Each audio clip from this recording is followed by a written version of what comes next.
every shot you just saw was directed individually inside Higgsfield's new Cinema Studio 2.0, and this video proves that we are finally moving past those short random clips and into full multi-shot scenes where characters actually stay consistent. So, in this video, I'm going to break down exactly how I built this entire scene from scratch.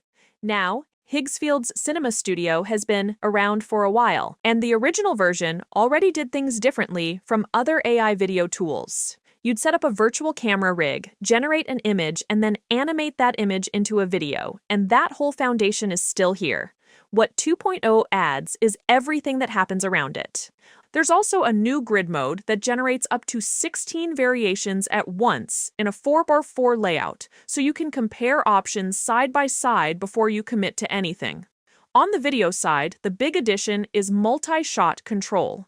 Instead of generating one clip, you can now direct up to 6 individual shots within a single 12-second generation. Each shot gets its own prompt, its own camera movement, and its own timing. And there's genre selection that changes how the AI handles pacing and motion, based on whether you're making an action scene, a horror scene, a comedy, or something else entirely. And the last big one is M-frame chaining, which lets you pull the final frame from one generation and use it as the start frame for the next one, so you can keep extending your footage past the 12-second cap. That's a lot of new tools in one update. So instead of just listing what they do, I'm going to build a full cinematic sequence from scratch so you can see exactly how all of it fits together. Inside Higgsfield, I'll open the Cinema Studio 2.0 tab at the top, and the first thing I need to do is create the main character as a reference element, so he stays the same across every shot. In the Image tab, I'll press the Add button, click Create New Element, and upload 4 reference angles of the character. Once I press Create, he's saved, and I can mention him in any prompt by typing it followed by his name. Cinema Studio pulls in his persona automatically. Now I'll paste in my scene prompt describing the fight, but before I generate, I'm going to adjust the camera settings. Cinema Studio 2.0 lets you build a virtual camera rig where you pick a camera body, a lens type, your focal length, and your aperture. What all of those controls in plain terms is how wide or tight the shot looks, how much background blur you get, and the overall feel of the image. You can build a custom setup if you know exactly what you want, or just pick from the recommended presets. For this shot, I want a wide, cinematic look with a blurred background, so I'll pick this preset. I'll also switch to the new 4x4 grid mode, set the ratio to 16:9, and max the quality to 4K. That gives me 16 versions of this image at once, so I can pick the best one instead of generating them one at a time. And out of these 16 images, I'm going to use this one because the composition and the lighting are exactly what I want for the opening shot. This is what Higgsfield calls the hero frame first approach, and the idea is that you lock in your lighting, composition, and character details in an image first, so that it maintains that exact look when you animate it. So, I'll click on this hero frame, press Animate, and select it as my start frame. The image is loaded into the Video tab and ready to go. Now sure, getting a good start frame matters, but what Cinema Studio 2.0 allows you to do with that frame is what got me genuinely excited, because that is where the true potential of this update really kicks in.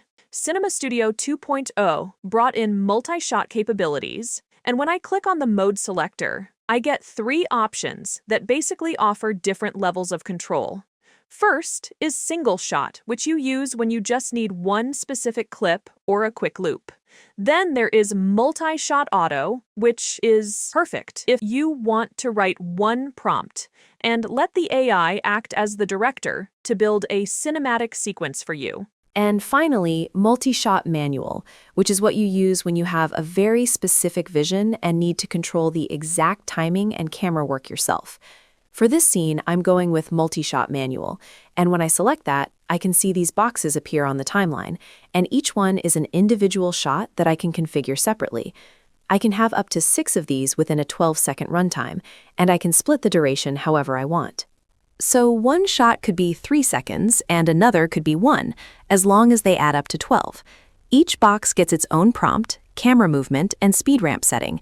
This allows me to treat every shot in the sequence as a unique event with a completely different look and feel. Before I build those out, I need to open the director's panel. This is where I import the characters and set up props for the scene. I'll add our main character, the girl right here, and the earthbenders here. I also need to pick a genre for the overall generation, and I'll go with action. This affects the pacing and the motion energy across all 6 shots. So if I pick horror instead, the exact same prompts would produce creeping tension and much slower, unsettling camera movements. Now I'll set up the shots. When I click into the first box and expand the camera movement tab, the list is massive. You have everything from standard pans and tilts to complex crane moves, orbits, and drone shots. That is actually more camera control than most traditional video editing gives you, and each shot can use a completely different one. A cinematic ruined stone arena at sunset, broken pillars and cracked ground everywhere. Warm golden light and drifting dust particles. In the center stands the main character wearing a dark modern jacket, calm expression, one hand in pocket. Slightly behind him stands a girl with long, flowing hair and neutral-colored clothing, looking alert. Around them at a distance, a group of armored earthbenders in stone armor preparing to attack, small rocks floating around their hands. Ultra-cinematic lighting, dramatic atmosphere, epic movie frame, highly detailed. I'll set the camera to a drone shot and lock the duration at 2 seconds. For the speed ramp, I'm going with impact. This is my favorite setting because it creates a sudden hit of slow motion right at the moment of contact, which is exactly what I need for this boulder catch. From here, I'll build out the remaining 5 shots. I'll hit generate, and here's what we get.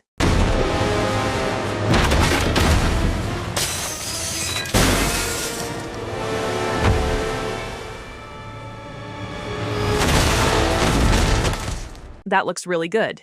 It's 6 distinct shots, but they flow together perfectly. The characters actually stayed consistent with these right emotions, and that impact ramp on the catch adds exactly the kind of weight the scene needed to sell the moment. 12 seconds of directed footage is already more than what most AI video generators give you in a single generation. Now you know how to create cinematic AI videos with a consistent character using Higgsfield Cinema Studio.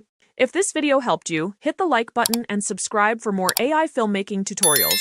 And if you want more prompts, workflows, and cinematic tricks, check out the next video on your screen.